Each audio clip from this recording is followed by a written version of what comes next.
Baie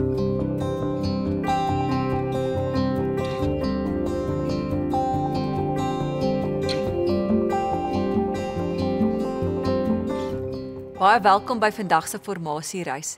Ons is bevoorreg om vandag te kan stil word en te reflekteer rondom God se woord. Mag jy vandag oop wees vir wat die Here ook in jou lewe wil kom doen. Ons gesels vandag oor die Emmausgangers en gaan 'n gedeelte aan die begin en aan die einde van hierdie verhaal lees. So ons gaan begin met Lukas 24 vers 15 tot 18 en dan spring ons na vers 31 tot 35.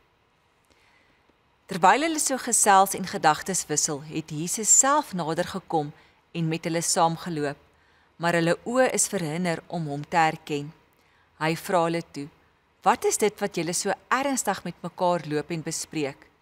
Met somber gesigte gaan hulle staan en een van hulle met die naam Kleopas antwoord hom: "Is u dan die enigste vreemdeling in Jerusalem dat u nie weet van die dinge van die afgelope dae gebeur het nie?" Terwyl hy saam met hulle aan die tafel was, neem hy die brood en vra die seun, breek dit en gee dit vir hulle. Toe gaan hulle oë oop en hulle het hom herken, maar hy het uit hulle gesig verdwyn. Hulle sê toe vir mekaar: "Het ons harte nie warm geword toe hy op die pad met ons gepraat het en vir ons die skrif uitgelê het nie?" Hulle het dadelik opgestaan en na Jerusalem toe teruggegaan. Daar kry hulle die 11 en die ander mense bymekaar. En die sê toe: "Die Here het regtig opgestaan en hy het aan Simon verskyn." Toe vertel hulle wat op die pad gebeur het en hoe hy aan hulle bekend geword het toe hy die brood gebreek het. Om God se teenwoordigheid te beleef en om hom raak te sien in elke dag is 'n gawe wat vir elke een van ons beskikbaar is. God wil deur ons geken word. God wil in 'n verhouding met ons staan. God wil saam met ons stap en ons toelaat om 'n vol lewe saam met hom te hê. God maak homself ook aan ons bekend in die alledaagse dinge soos die natuur, goed wat gebeur deur ander mense, wanneer ons bid en wanneer ons Bybel lees. Tog sien ons dit nie altyd raak nie. En daarom moet jy vir jouself vandag vra: is ek oop en ontvanklik vir God se stem en teenwoordigheid in my lewe? Leef ek op so 'n manier dat ek God kan raak sien? Is ek leerbaar vir nuwe dinge wat God my kan leer? Nou daar's 'n storie van 'n soldaat en 'n leermeester, waar die soldaat vir die leermeester die volgende sê. Hy sê: "Leermeester, ek het nou elke moontlike vorm van vegkuns bemeester. En al moet ek dit nou self sê, ek was in elke opsig die heel beste. Nou het ek tyd om iets van God te leer. Kan u my dalk daarmee help?" Die wyse ou man het stil geword en hy het geglimlag oor hierdie soldaat se oordrewe selfvoldaanheid. En hy het hom genooi om by hom te kom sit en hy sê vir hom: "Kom ons drink eers 'n koppie tee saam voordat ons verder gesels." Toe die soldaat sy koppie aangee, begin die leermeester die tee skink. En toe die koppie vol is, hou hy net aan met skink totdat die tee laterhand in die piering en op die tafel en selfs later op die grond val. Stom geslaan hou die soldaat die leermeester dop tot hy nie langer kan stil bly nie.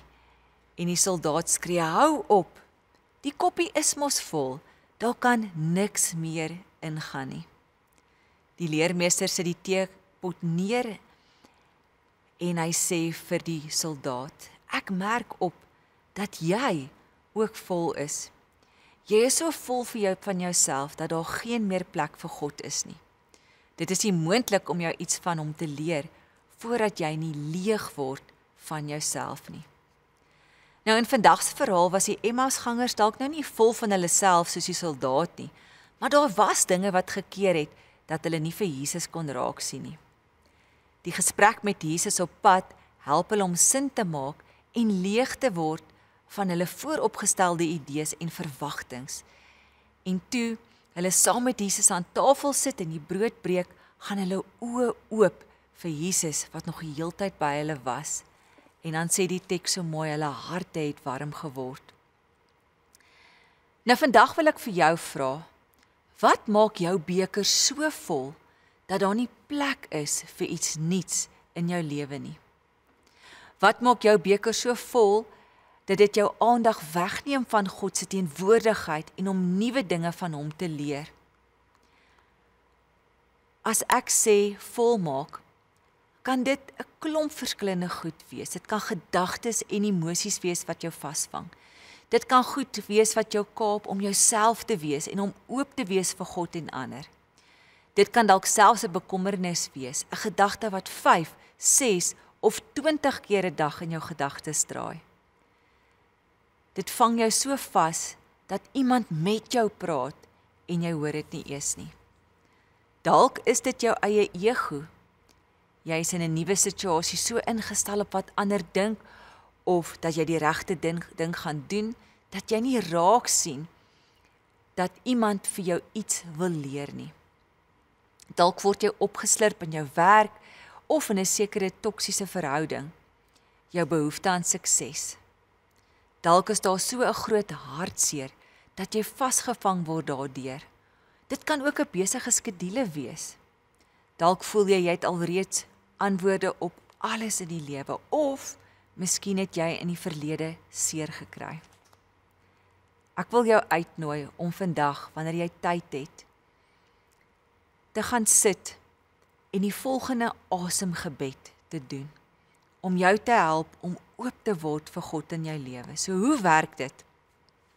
Jy gaan en jy sit rustig op 'n stoel, soos wat ek nou sit, en jy maak jou hande oop, jy kan dit self so na bo draai, en dan begin jy diep inasem en uitasem. Inasem en uitasem. En dan, wanneer jy so inasem, dan bid jy in jou kop en jy sê, Here, help my om leeg te word. En dan asem jy uit, en terwyl jy uitasem, dan bid jy saggies, sodat U my vol kan maak. En ek nooi jou uit om dit 'n paar keer te doen. Terwyl jy inasem, en wanneer jy uitasem. En as jy hierdie gebed gereeld doen, sal dit jou help om jouself meer oop te stel vir dit wat God ook in jou lewe wil kom doen. So word bewus van God en weet dat hy elke dag saam met jou is en dat hy vir jou nuwe dinge wil kom leer. Kom ons bid. Here, dankie dat U my elke dag wil ontmoet.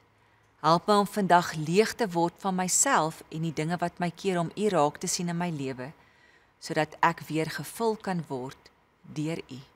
Amen.